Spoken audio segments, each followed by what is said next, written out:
السلام علیکم. آپ سب کو رمضان بے حد مبارک ہو.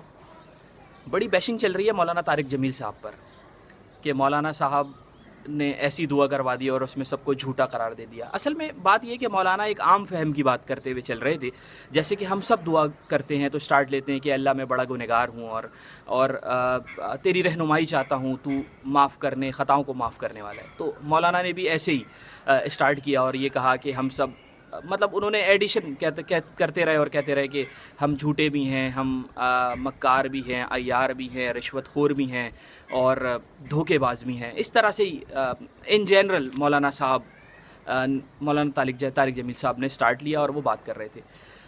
تو چونکہ وہاں پہ حامد میر اور دیگر بیٹھے ہوئے تھے تو وہ یہ سمجھے کہ بھئی اگر جھوٹا کہا ہے تو ہمیں ہی کہا ہوگا. لازمی بات ہے، ہم کوئی اتنے بے وقوف تو ہے نہیں، لازمی بات ہے نا. حامد میر اور دیگر اپنے دل پہ لے گئے کہ نہیں، جھوٹا ہے تو ہم ہیں. حالانکہ وہ جنرل بات تھی، وہ اپنی بات دعا کے سٹارٹ سے پہلے جو بندہ بات کر رہا ہوتا ہے وہ اس طرح سے سٹارٹ کر رہے تھے. تو ان کے اوپر بڑی بیشنگ ہوئی اور ہو رہی ہے، اور اپنے پروگرامز میں خاص نام لے کر مولانا کو ٹارگٹ کیا جا رہا ہے. اور ویسے ہمارا ایک قد تو نہیں اتنا کہ ہم مولانا کو سپورٹ کریں، لیکن پھر بھی ہمارا فرض ہے کہ مولانا کے لیے کچھ دو کلمات کہیں.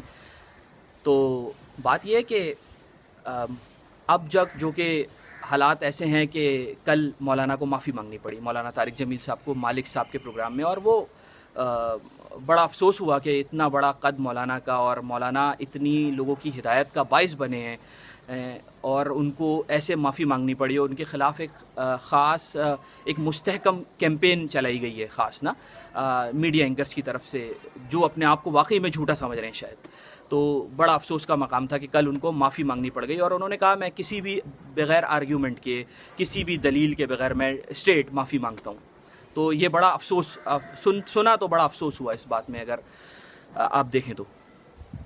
اچھا، سب سے پہلے تو یہ بات ہے کہ مولانا کے ساتھ یہ بیشنگ ہوئی، اس بات کو میں ذرا یہاں روکتا ہوں اور میں آگے بڑھتا ہوں کہ اگر آپ یہ دیکھیں کہ رمضان سے 2-3 دن پہلے کیا ایک کیمپین کی گئی ہے کہ ایک دم سے کرونا کے مریض بڑھ گئے ہیں اور جو ہے نا خاص نماز، پھر اس کے بعد نماز کے اوپر ٹارگٹ کر کے کہ جو ہے نا نماز نہیں ہونی چاہیے، بس نماز نہیں ہونی چاہیے کسی بھی طریقے سے. پھر خصوصی کراچی میں فرائیڈے کا لاک ڈاؤن 12 سے 3:30، وہ خصوصی کہ نماز نہ ہو. لیکن وہ نماز کے بعد جو لاک ڈاؤن کے بعد 3-3:30 بجے جو ہے بازاروں میں رش، اور جو بالکل گنجان آباد علاقوں میں جو گلیوں میں جو رش ہو جاتا ہے، جو مارکیٹس ہیں سبزی فروٹ اور وہ سموسے پکوڑوں کی دکان پر، وہ کسی کو نظر نہیں آتا.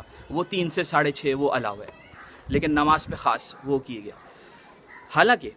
حالانکہ نماز کی ایس او پیز وفاقی حکومت کے ساتھ طے ہو گئی تھی. اور آپ اگر دیکھیں، آپ لوگ سب واقف ہوں گے کہ ہمارے محلوں میں 19 ایس او پیز پہ عمل ہو رہا تھا، خاص طور پہ جو 20 نکات کا فارمولا علماء کرام سے طے کیا گیا تھا صدر مملکت کی جانب سے. باقاعدہ اس سے پچھلے 18 اپریل سے جو فیصلہ ہوا ہے اس پہ عمل کیا جا رہا ہے. مساجد کو کھول دیا گیا ہے اور وہی 2-3 فٹ کے فاصلے سے ایک نمازی کھڑا ہو رہا ہے، بجائے اس کے کہ ان کے اس پہ عمل ہونے دیتے. رمضان کے 2-3 دن خاص ایک دم سے ٹارگٹ کیا گیا کہ نہیں، مسجدیں بند کر دی جائیں، جمعہ بند کر دیا جائے خاص، اور جو ہے نا یہ تراویح پہ مساجد میں پابندی لگا دی جائے خصوصی طور پر.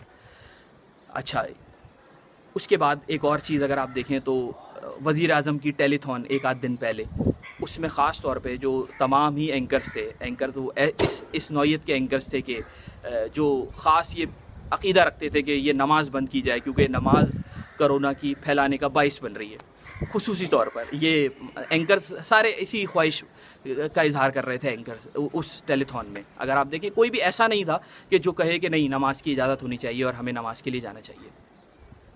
اور پھر یہ اور پھر کل سے جو ہے بیشنگ چل رہی ہے طارق جمیل صاحب کے اوپر. حالانکہ طارق جمیل صاحب بہت ہی معصوم دیہاتی آدمی ہیں. انہوں نے ایک جنرل طریقے سے بات کہہ دی اور وہ جو ہے ان کو معافی مانگنی پڑ گئی. انتہائی شرم اور مایوسی کا مقام ہے ہمارے لیے کہ مولانا کو اس لیول پر اس تنقید کا نشانہ بنایا گیا.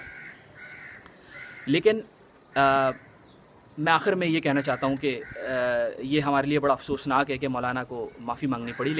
لیکن مولانا کا خاصہ ہے کہ وہ ایسے ہی ہارڈ لائنر سے نبرد آزما رہیں پوری زندگی، اور ایسے ہی ہارڈ لائنرز کی بہت ساروں کی ہدایت کا سبب بنتے رہیں۔ تو اللہ تعالیٰ مولانا کو پھر استقامت دے، اور اللہ تعالیٰ مولانا کو پھر ہمت دے، اور انہی ہارڈ لائنرز میں سے مولانا پھر کسی کی ہدایت کا سبب بنے اور اجر عظیم پائیں دوبارہ سے۔ شکریہ۔